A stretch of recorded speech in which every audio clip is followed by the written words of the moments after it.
ഇത് മാസ് മോട്ടോഴ്സിൽ നിന്നാണ് നമ്മുടെ ഹോണ്ട ആക്റ്റീവ് വണ്ടി വർക്കിന് കയറിയിട്ടുണ്ട്. അപ്പോൾ അതിൻ്റെ നമുക്ക് ബാക്ക് ഗിയർ ബോക്സിൻ്റെ അതായത് ഗിയർ ട്രാൻസ്മിഷൻ്റെ ഭാഗത്തുനിന്ന് ചെറുതായിട്ടൊരു ഓയിൽ ലീക്ക് ഉണ്ടായിരുന്നു. അപ്പോൾ നമുക്കത് അഴിച്ച് നോക്കുന്ന സമയത്ത് അതിൻ്റെ ഓയിൽ സീൽ കാര്യങ്ങളൊക്കെ ഫുള്ള് പോയിട്ടുണ്ട്. തന്നെയല്ല അതിൻ്റെ ഈ ഒരു ബ്രീത്തർ പൈപ്പ് ഉണ്ടല്ലോ, ഇതിനധികം ഒരു എയർ പാസ് ചെയ്യാനായിട്ടൊരു ബ്രീത്തർ പൈപ്പ് കിടക്കുന്നുണ്ട്. അത് വിട്ടിട്ട് അതിൻ്റെ ഉള്ളിലേക്കൂടെ വെള്ളം ഇറങ്ങിയാണ് ഈ കാണുന്നത് കേട്ടോ. ഗിയർ ബോക്സിനകത്തേക്ക് ഓയിലിനകത്ത് വെള്ളം മിക്സ് ആയിക്കണം ഈ കാണുന്നത്.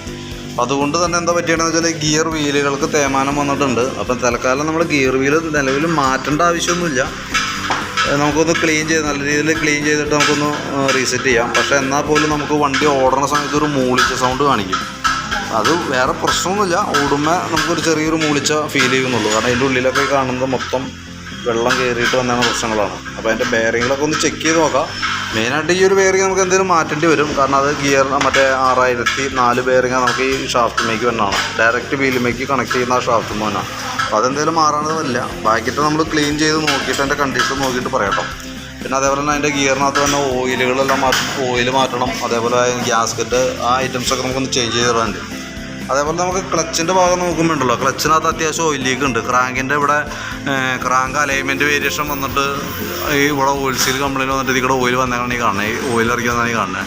ഈ ഷാഫ്റ്റും കംപ്ലയിൻ്റ് ആണ്. ഇവിടെയും ഓയിൽ ലീക്ക് ഉണ്ട്. ഇവിടെ ഓയിൽ ലീക്ക് എന്ന് പറഞ്ഞു കഴിഞ്ഞാൽ ഓൾറെഡി വെള്ളത്തിൻ്റെ അംശം കയറി വന്നേക്കണത് കൊണ്ട് വന്നേക്കണ ഓയിൽ ലീക്ക്. എന്തായാലും നമുക്കത് ചെയ്യണ കൂട്ടത്തിൽ കൂടെ ഈ ഓയിൽ സീൽ മാറ്റും, ക്രാങ്കിൻ്റെ ഓയിൽ സീൽ മാറ്റും. ക്രാങ്കിന് ചെറിയൊരു അലൈൻമെൻറ്റ് വേരിയേഷൻ ഉണ്ട്. നമ്മൾ തൽക്കാലം നമ്മളത് അലൈൻ ചെയ്തിട്ടാണ് കയറ്റിയിടുന്നത് കേട്ടോ.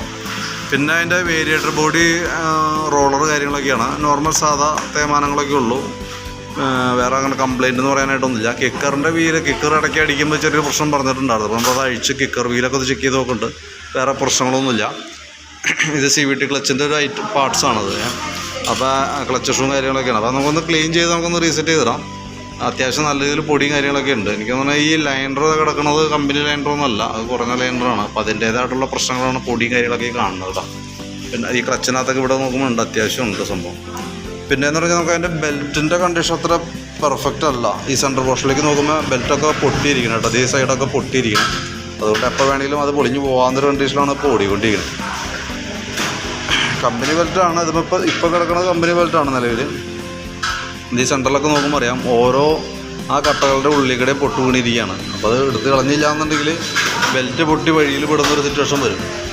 പിന്നെ നമുക്ക് കാർബറേറ്റർ ഓവർഫ്ലോൻ്റെ കംപ്ലയിൻറ്റ് പറഞ്ഞില്ല, പെട്രോൾ ലീക്കായി പോകുന്ന കേസ് പറഞ്ഞിട്ടുണ്ടായിരുന്നു. അപ്പോൾ കാർബറേറ്റർ നമ്മളൊന്ന് അഴിച്ച് ചെക്ക് ചെയ്തിരുന്നു.